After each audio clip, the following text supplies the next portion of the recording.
할렐루야. 오늘이 몇 월 며칠이죠?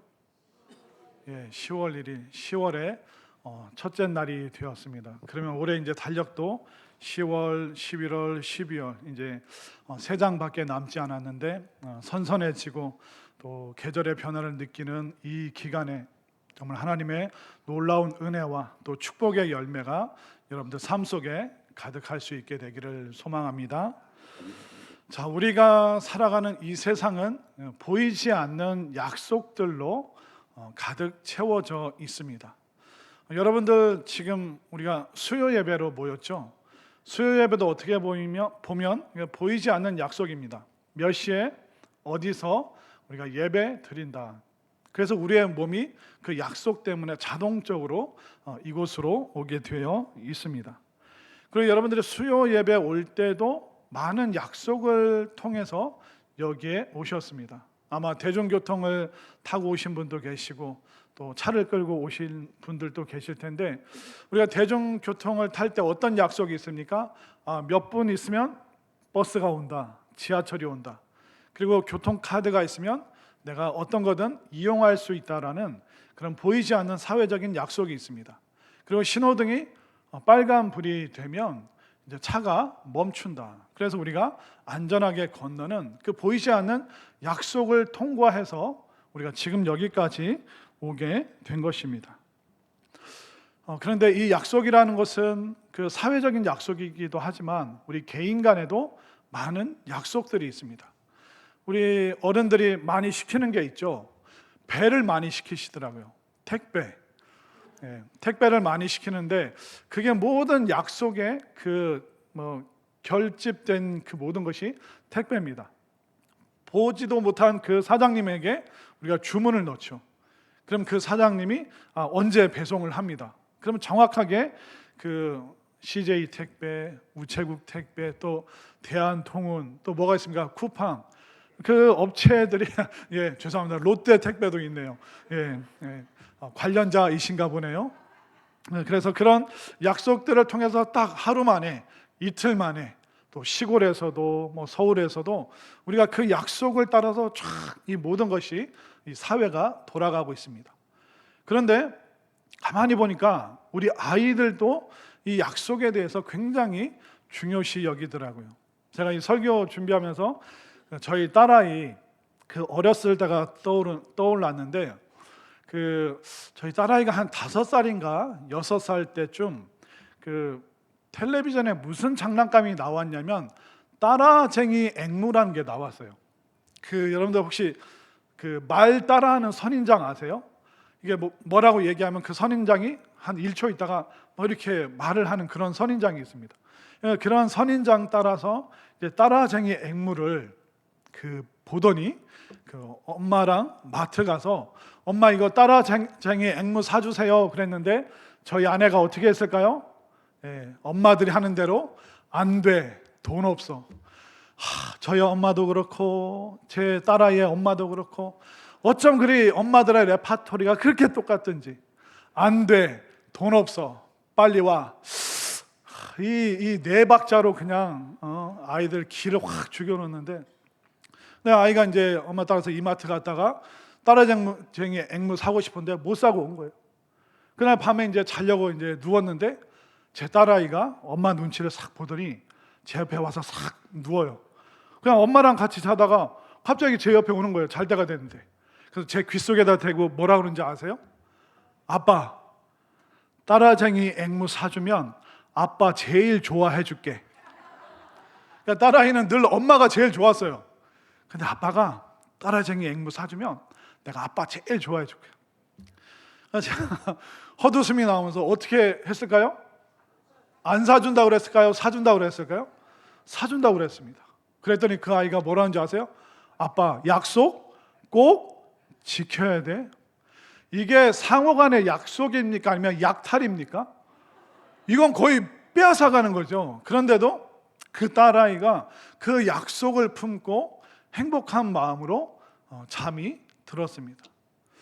아이들도 약속을 소중히 여기고 또 아빠가 그 약속을 지킬 거라는 것을 분명히 알고 있습니다. 이처럼 우리 사회는, 우리 세상은 이 보이지 않는 약속들로 다 이루어지고 또 그걸 통해서 우리의 바람과 우리의 기대감, 이 모든 것이 성취되는 것을 볼 수가 있죠.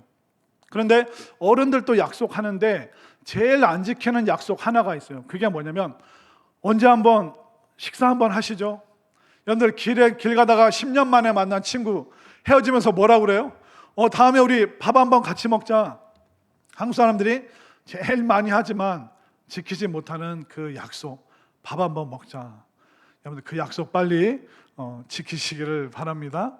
이처럼 우리 살아가는 이 세상은 보이는 약속, 보이지 않는 약속, 이 수많은 약속으로 이루어져 있는데 오늘 말씀 듣는 중에 이루어지지 않은 약속, 깨진 약속, 또 사라져버리고 잊혀진 약속으로 인해서 속상하고 또 답답하신 분들이 있다면 오늘 하나님의 이 약속의 말씀을 꽉 붙잡고 다시 한번 힘있게 일어서는 우리 모두가 될 수 있기를 간절히 소망합니다.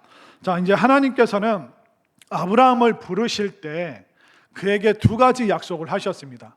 첫 번째는 자손에 대한 약속, 두 번째는 땅에 대한 약속을 하셨습니다. 자손에 대한 약속은 지난주에 본 창세기 15장 1절부터 6절까지 그 시리에 빠진 아브라함을 데리고 나가서 하늘의 무별을 보라. 너의 자손이 저 별과 같이 많아지리라. 그렇게 하나님께서 약속을 하셨어요. 그러니까 자손에 대한 약속은 바로 별을 통해서 하나님께서 이루어 주셨죠. 그 다음에 땅에 대한 약속은 뭘 통해서 이루어질까요? 바로 오늘 창세기 15장 7절부터 21절에 나오는 타오르는 횃불을 통해서 횃불을 보여주심으로 하나님께서 땅에 대한 약속을 성취하신다. 그렇게 말씀해 주고 계십니다. 자, 그러면 본문을 통해서 우리가 두 가지를 깨달을 수 있는데 이 약속이 어떻게 성취되는가? 하나님의 이 약속은 기다림을 통해서 성취되는 것입니다. 자, 7절부터 땅에 대한 약속을 하시죠. 자, 오늘 본문 7절 말씀을 한번 읽어볼까요? 시작. 또 그에게 이르시되 나는 이 땅을 내게 주어 소유를 삼게 하려고 너를 갈대아인의 우르에서 이끌어낸 여호와니라. 자, 1절부터 6절까지는 자손에 대한 약속, 그 7절부터 이제 21절까지 땅에 대한 약속, 이 가나안 땅을 주리라, 그 약속을 하시는데 이 약속이 성취되기 위해서 하나님께서 언약을 맺으십니다.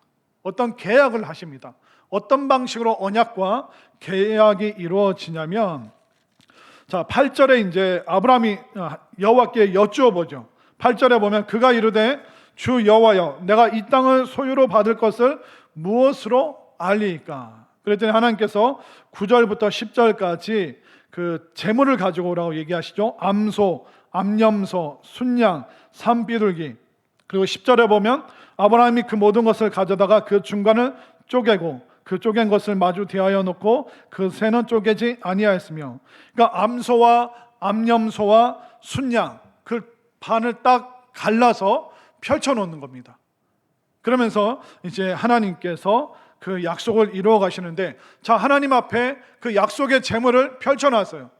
근데 그 약속이 그 제물을 준비하자마자 이루어졌을까요? 아닙니다. 시간이 걸립니다. 자, 오늘 본문 11절을 제가 12절을 여러분들이 읽겠습니다. 솔개가 그 사체 위에 내릴 때에는 아브라함이 쫓았더라. 해질 때에 아브라함에게 깊은 잠이 임하고 큰 흑암과 두려움이 그에게 임하였더니, 12절에 보면 해질 때, 그 전에 이제 1절부터 6절에서는 하나님께서 아브라함을 그 별이 보이는 그 시간, 그러니까 밤과 새벽 시간에 그를 데리고 나가셨어요. 그 별을 보여주신 후에 이제 아침쯤 되었을 때 하나님, 그러면 그 땅에 대한 약속은 어떻게 성취됩니까? 그래서 그 아침에 아브라함이 그 제물을 준비하죠. 암소와 암염소와 순양을 준비하죠. 비둘기도 준비하고. 그런데 아침에 준비했는데 여호와 하나님께서 언제 나타나십니까? 12절에 나와 있죠. 해질 때. 그러니까 자손에 대한 약속은 그 전날 밤에 새벽에 받았다면 해질녘이 됐으면 거의 하루가 다 지난 다음에 이제 하나님께서 그 약속의 성취를 위해서 임재하십니다. 우리가 약속을 받았어도 그 약속이 이루어지기까지는 기다림과 인내의 시간이 필요하다는 것을 알 수 있습니다. 그래서 그 해질 때라는 그 시간이 지나면서 하나님께서 임하시죠. 자, 13절과 14절을 볼까요? 13절을 제가, 14절을 여러분들이, 여호와께서 아브라함에게 이르시되, 이때가 해질 때죠. 너는 반드시 알라. 내 자손이 이방에서 객이 되어 그들을 섬기겠고 그들은 400년 동안 내 자손을 괴롭히리니 그들이 섬기는 나라를 내가 징벌할지며 그 후에 내 자손이 큰 재물을 이끌고 나오리라. 이 하나님의 그 약속이 성취되기 위해서는 굉장히 오랜 시간이 필요하다.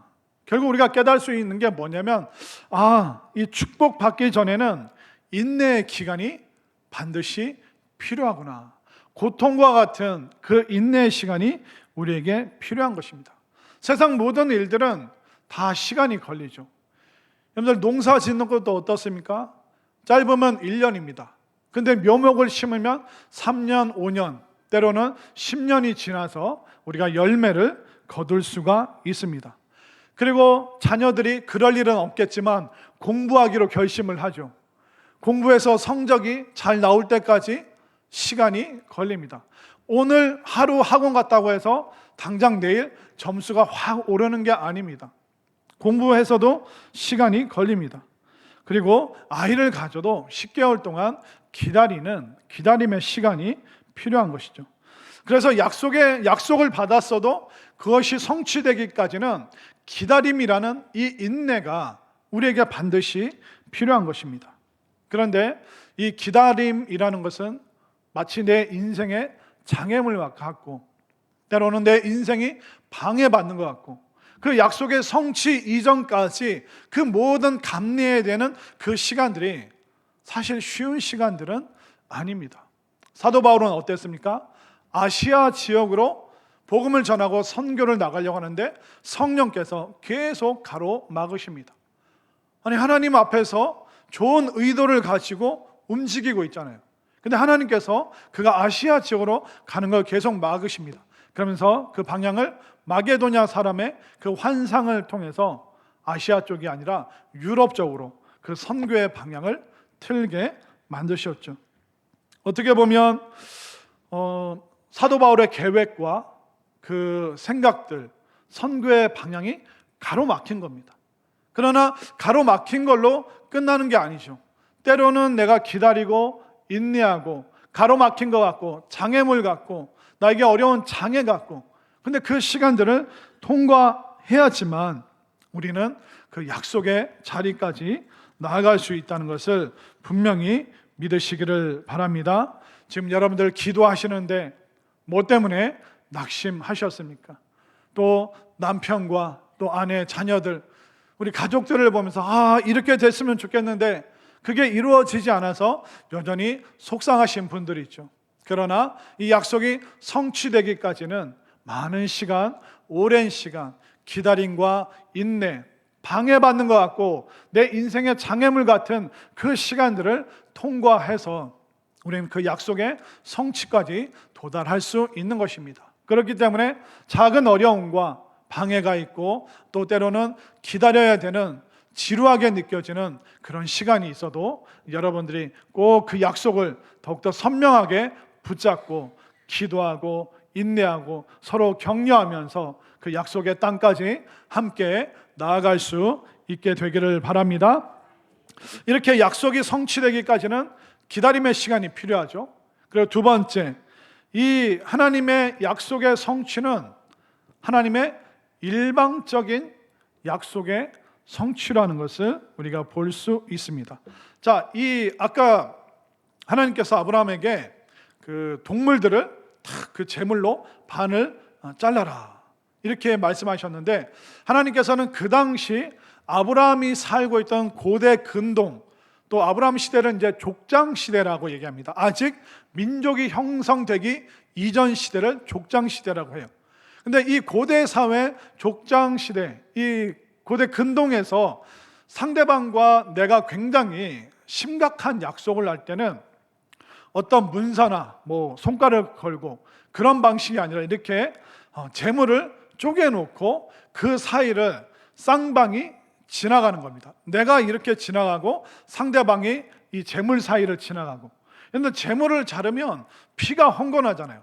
근데 그 사이를 약속한 두 사람이 통과한다는 것은 뭐냐면, 만약 우리가 너나 내가 이 약속을 지키지 않았을 경우에는 이런 결말을 맞이하게 될 것이다. 나는 너는 목숨을 걸고 이 약속을 꼭 지키자. 그런 의미로 그 약속의 심각한, 그 약속의 엄중함을 상징적으로 드러내는 것이 바로 그 재물을 잘라서 그 재물 사이를, 그 핏길 사이를 왔다 갔다 하는 것이 그 당시에 약속의 방법이었습니다. 자, 그러면 하나님께서 그 당시 아브라함이 들을 수 있고 이해할 수 있는 그 방식으로 재물을 쪼개게 하셨어요. 그러면 아브라함이 지나가고 또 하나님께서 지나가셔야 되잖아요. 근데 오늘 본문을 보면 아브라함은 지나가지 않고요, 하나님만 그 재물 사이를 지나가시는 것을 볼 수 있습니다. 왜 그렇게 하실까요? 자, 17절을 볼까요? 17절 말씀을 읽겠습니다. 시작. 해가 져서 어두울 때 연기나는 화로가 보이며 타는 횃불이 쪼갠 고기 사이로 지나더라. 자, 이 17절 전후로 보면 약속의 당사자인 이 아브라함이 지나갔다는 내용은 없습니다. 갑자기 큰 화로가 보이고 그 용광로 같은 곳에서 횃불이 나와서 그 재물 사이로 지나가는 것. 그러니까 불은 하나님 임재 상징입니다. 시내산에서도 약속하실 때 하나님께서 시내산 정상에 불로 임하셨죠.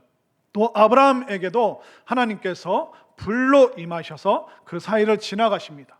그리고 성령님께서도 그 불처럼 임하셔서 마가의 다락방에 성령 충만함의 불의 역사를 보여주셨죠.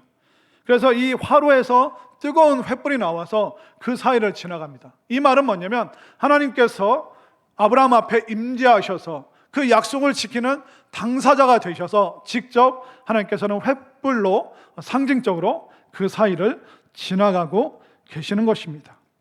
하나님께서 왜 활활 타오르는 그 횃불을 보여주시면서 그 사이를 지나가셨을까요? 굉장히 이것은 강력한 맹세 상징입니다. 아침에 그 제물을 준비한 아브라함, 하루 종일 밤까지 기다렸습니다.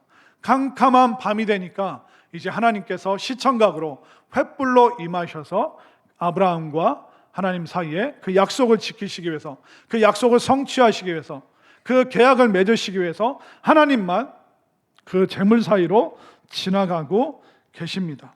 도대체 왜 그러셨을까요? 상대방인 아브라함도 지나가야 되잖아요.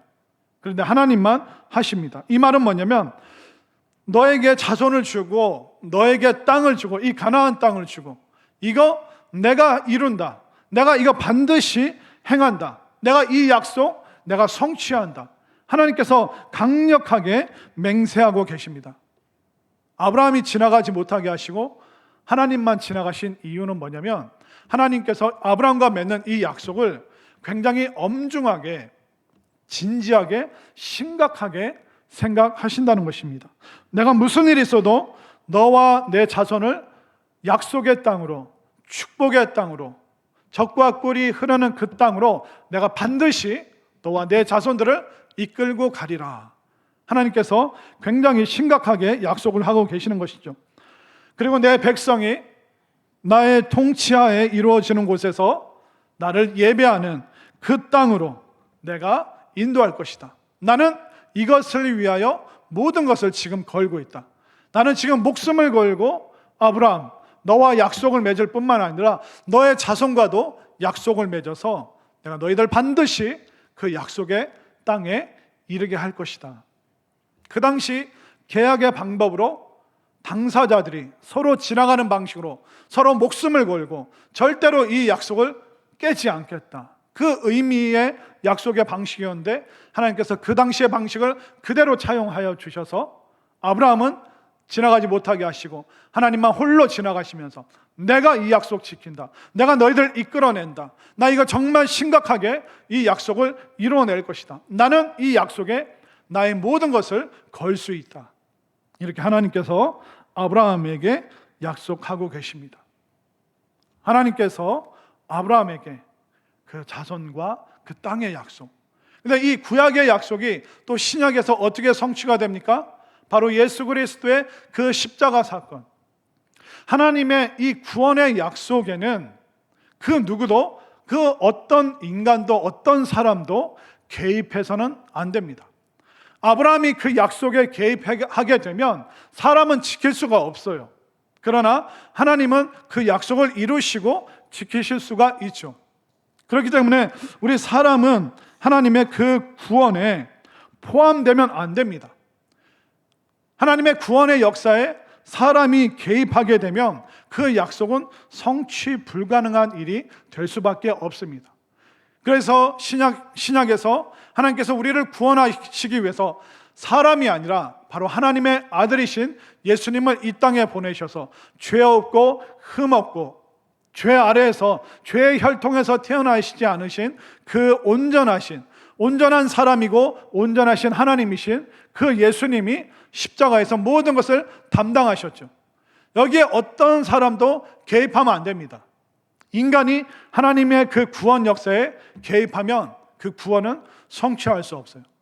예수님께서 우리 인류의 구원을 위하여 홀로 그 재물 사이를 지나가시고 모든 피를 다 흘리시고 그 생명값으로 우리를 구원하시고, 왜냐하면 이게 가장 심각하고 가장 중요한 것이고, 예수님께서는 우리를 위하여, 우리의 구원을 위하여, 구원의 성취를 위하여 모든 것을 거셨고 진짜 목숨을 걸고 우리를 구원하시고 그 구원이 마침내 이루어졌다는 것을 믿으시기를 바랍니다. 그렇기 때문에 구약 시대 때 이 구원의 개념은 가나안 땅을 향하고 있는 거예요. 오늘날 우리에게 구원의 개념이 무엇입니까? 바로 하나님 나라, 그 가나안 땅이 무엇입니까? 천국이죠. 구약의 그 약속의 성취, 결국 아브라함이 하나님을 믿어서 자손의 약속과 땅의 약속, 이 천국 백성 되게 하시는 그 약속을 보여주신 것이죠.